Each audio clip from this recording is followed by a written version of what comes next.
The Iran-Iraq war. What's happening right now?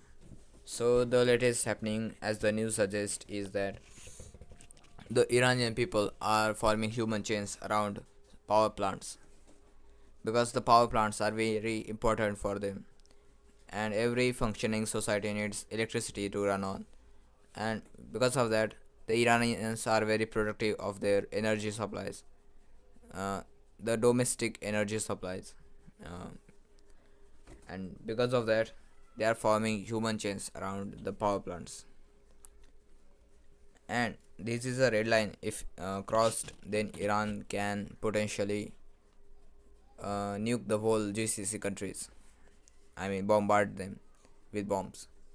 If Trump bombs these power plants, which are protected by actual humans, then there will be no going back. Which is why the Americans are very scared to go all in now.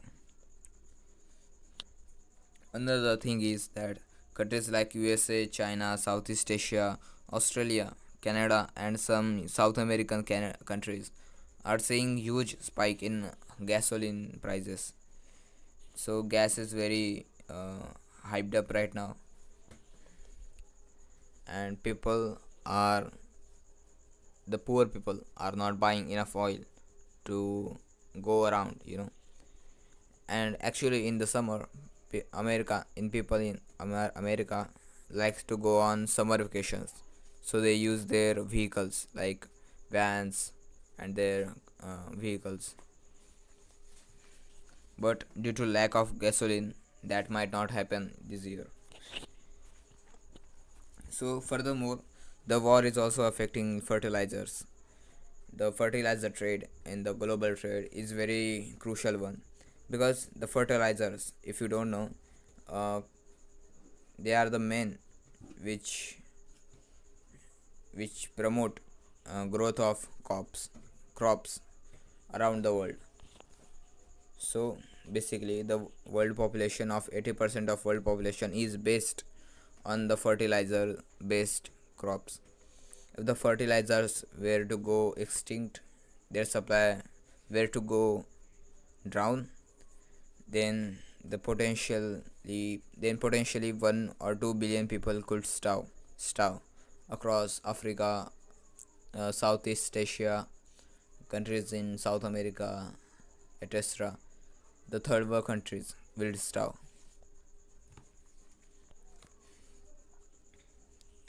And to point out, the oil supply of Russia is being hit by drones, and these drones are found to be the Ukrainians and North Europeans, and they are hitting their Primorsk oil supply.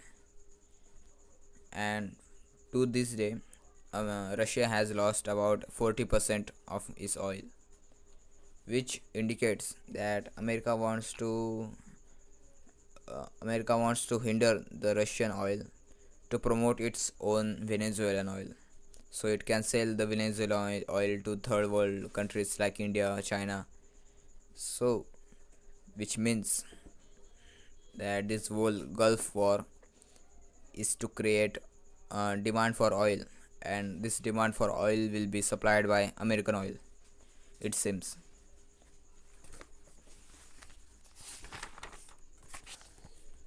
Furthermore, America's trade strategy is shifting from controlling and maintaining world trade through its Federal Reserve currency, which is dollar, to control and safeguard CLN.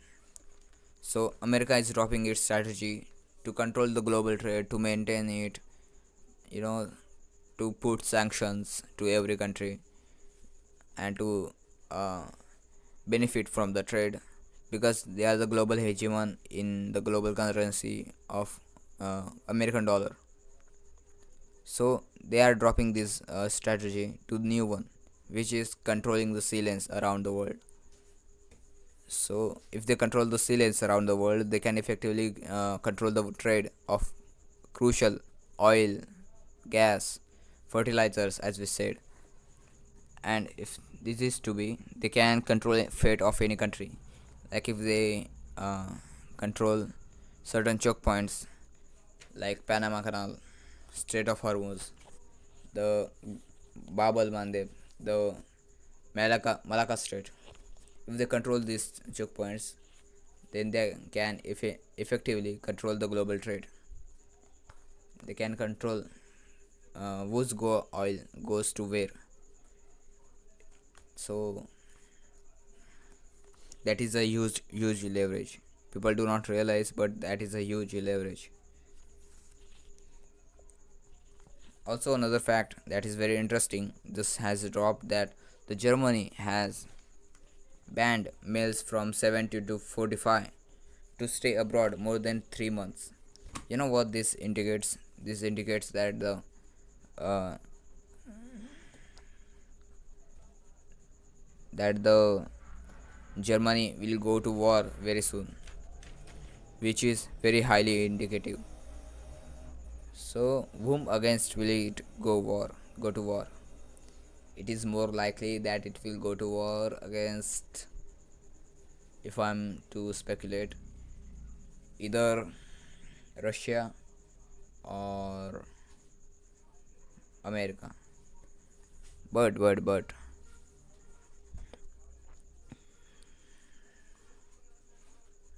due to the supply that was coming from the Gulf oil has been stopped, that has uh, forcing the European countries to find their own oil resources. So Germany will have to create their own resources so they can continue supporting their industrial economy. So because of that, they will start war. I don't know, but it is possible. Also, what will happen in next year? So American dollar is losing prominence globally, and it is very evident. The global finance that has been running by the America is no longer prevalent, and it is falling apart, and it will fall apart if not now.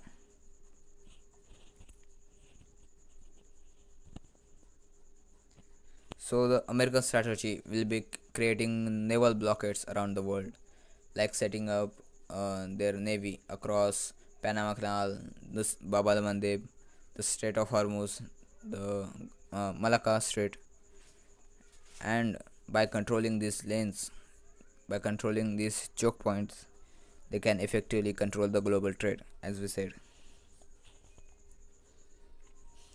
So they will starve countries that are not making deal with them of resources that are very crucial, like oil, gas, fertilizers. These resources keep the economy up. If these resources are no longer being traded with the country, it can go bankrupt, and its economy can fall apart. So it will force the countries to beg for trade access. So more trade deals for Trump. But in order to block the global trade, USA need to control the certain choke points like Panama Canal, Caribbean, Greenland. Greenland is also a choke point in future because the Arctic snow is melting because of global warming. So uh, that will create an ocean in top of the world, the north hemisphere of the world.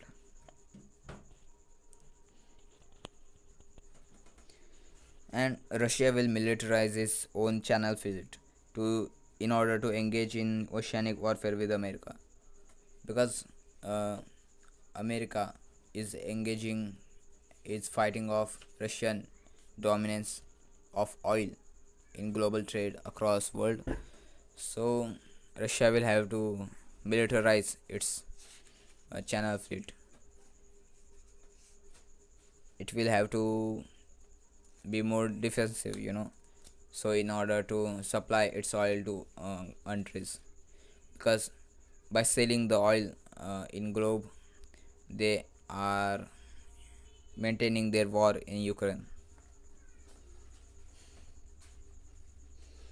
It will create a war of attrition in the oceanic seas like uh, North Pacific Ocean, Atlantic Ocean, even Indian Ocean.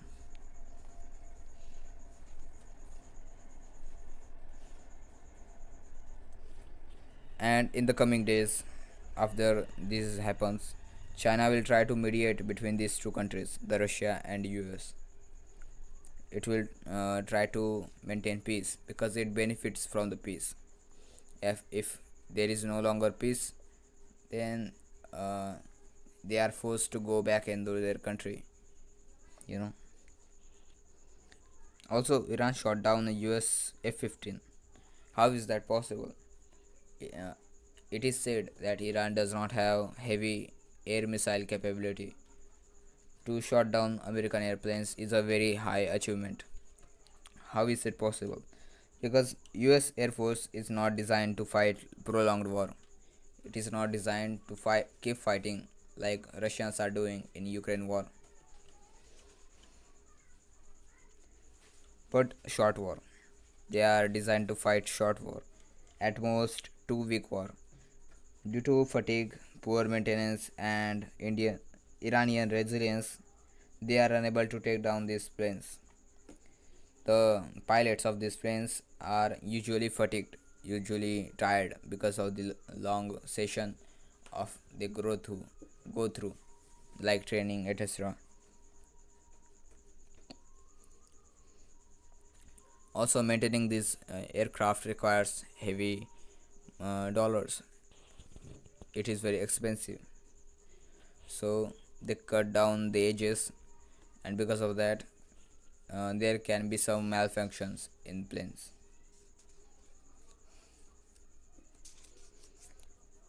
In recent event, two people were ejected from these planes, the American F-15 jets, and these two people, one was killed, I think, but another was struck in a Zoroaster- Zoroastrian mountains. Why?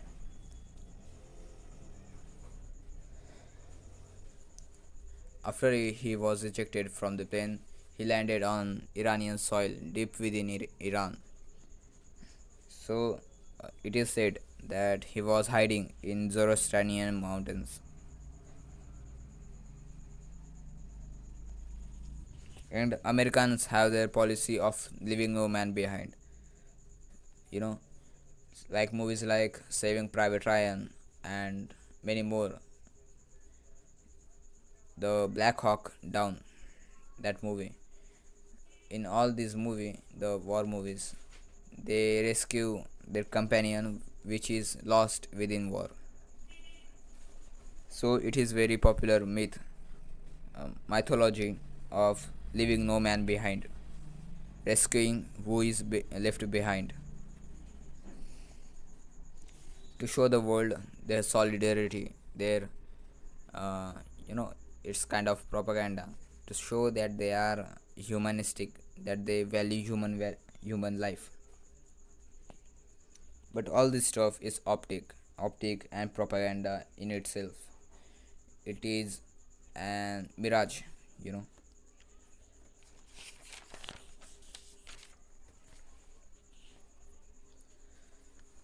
What I believe is that Americans secretly ran ground invasion in this scenario. In this fake scenario, Americans were invading Iran at this point, and all this in name of rescue operation. This American rescue operation for just one pilot resulted in loss of nearly $300 million worth of planes. Uh, is it questionable? Is it to justify funding for MIC, the military industrial complex? We don't know. But there are various things in the rescue operation that just don't make sense, which has led people to question the narrative. The things like uh, things like how did they lose so many planes in just one operation, and why did they send 155 warplanes, and also How is it possible that the pilot who was injured to travel 4 miles into the mountains? It is very skeptical and sketchy.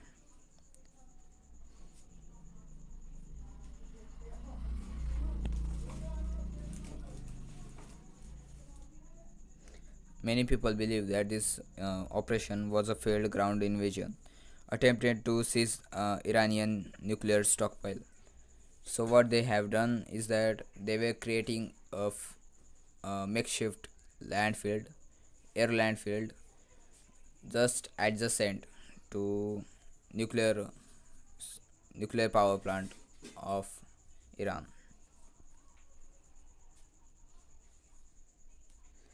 The information of this plan to send 135 jets deep in Iran to create a landing field was leaked to Washington Post by none other than their own generals, which were then summarily fired by Pete Hegseth. So Washington Post and many other media had leaked a plan to create a land field in Iran, so they can send their troops in Iran and create a ground invasion. But this plan was leaked by some of the generals, and many people believe that this is because there is a story that is circulating around internet, and that is Trump was asking generals to come up with a plan, you know, to steal uranium of Iranian people. So the war generals humorously presented him this stupid idea of thinking he will reject it. But instead of Trump agrees, and the generals are very stupefied and bamboozled by this reaction of Trump. They thought that he will reject it, but it was a very stupid idea, so they refused to carry out. So Peter Hegseth fires them against and appoints new general so they can carry out the plan, but which failed, and which can be reason that these new generals were not experienced enough to carry out this plan. Also, a fact is that Iran just discovered an ID of in the wreckage of the US C-13 C-130 Hercules plane, which belonged to a woman specializing in nuclear technology. Why do we need a woman specializing in nuclear technology in a rescue operation? That is very sketchy. In 1980, so let's go down in history. In 1980, when Tehran was holding American hostages because there was a cultural revolution, the Islamic Revolution. Americans were implanting an operation called Eagle Claw to rescue American hostages in Iran. They had landed their planes in middle of Iran, but due to sandstorms, Iran is very prone to sandstorm. They retreated back home because due to sandstorms, their helicopters will malfunctioned. This was the time when US was sane. It knew when to retreat, but now it is no longer sane. It will not back down anymore.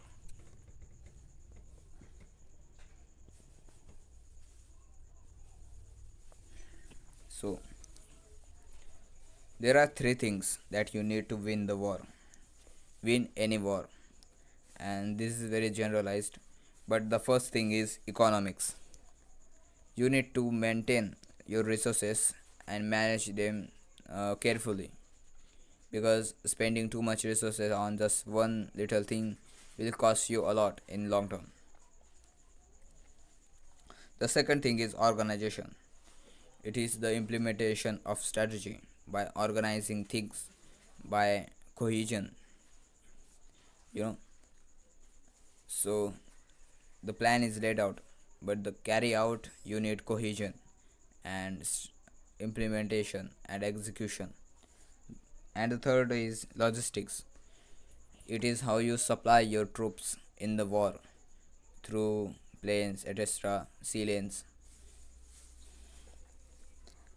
Americans are wasting 300 million just on one pilot looking to build a airfield in Iran to steal their uranium. And US is not considering these 3 points. They are focused on optics and narratives. They are focused on the larger image they are creating in the world.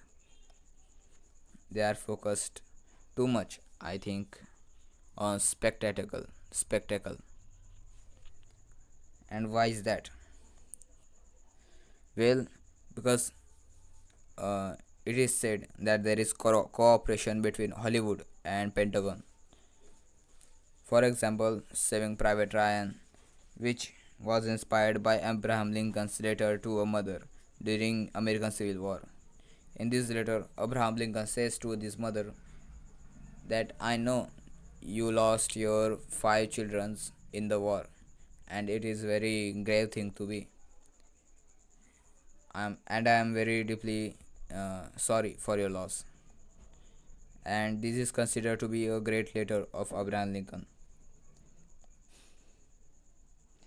Abraham Lincoln says in this letter that sacrifice upon the altar of freedom is the highest achievement.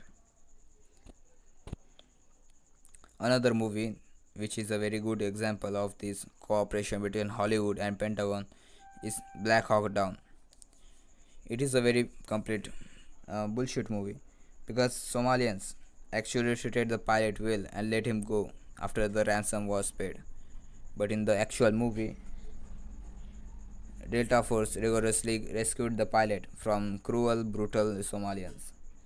They portrayed Somalians to be savage, to be barbarous, like terrorist. Also, another example is Jessica Lynch, which was working in 2003 Iraq War as a hand or something in UN, I think. She was ambushed along with her co-workers in Iraq by Iraqis, and Iraqis injured her a little bit, and they sent her to a civilian hospital, and where she was treated very well, and they were kind people. They also tried to send ambulance in with Jessica Lynch to return her back to America, but the ambulance was bombed, so they returned. The Iraqis told the Americans to take her back, she is okay, but American special troops went in and rescued her heroically and killed the Iraqis, the terrorists, because that is what America does. They want to create spectacle in every situation. Their every move is a spectacle which is circulated all among the world to show what America is. All the Pentagon cares is about optics and making movies out of conflicts. There is a good paper written by Kenner Murleys about alignment of Hollywood and Pentagon. You should read it. So this is about it. This is my understanding of latest war, and keep tuned for upcoming notes of my lectures.